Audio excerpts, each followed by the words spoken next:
The Princess and the Pea, written by Hans Christian Andersen, narrated by Jennifer Jones. Once upon a time, there was a prince who desperately wanted to get married, but he would only settle for a real princess. He traveled all over the world looking for a good princess, but unfortunately, he couldn't find one anywhere. Of course, it was very difficult to know whether they were real princesses.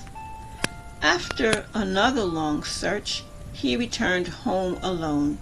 He was very sad because he wanted a real princess so badly. One evening, while it was raining and storming, and there was even thunder and lightning, someone knocked at the city gate. The old king quickly went to open it. A girl stood before the gate. But my goodness, look at her.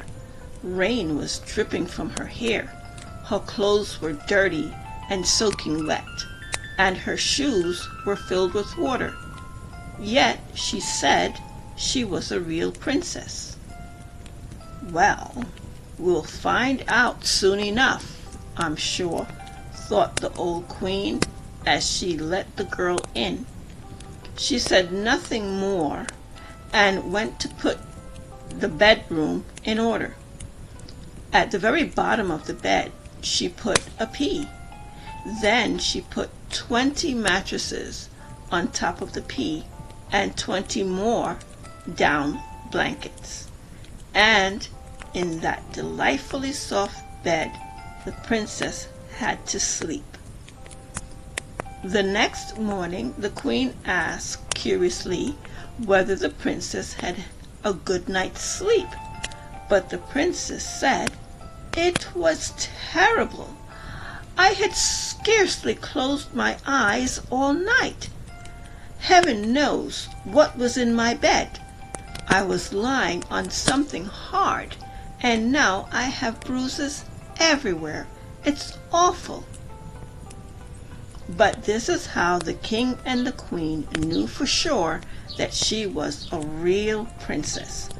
Only a real princess can feel a pea through 20 mattresses and 20 down blankets. No one else could do such a thing.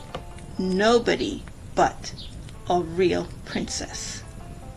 The prince was very happy and married her immediately.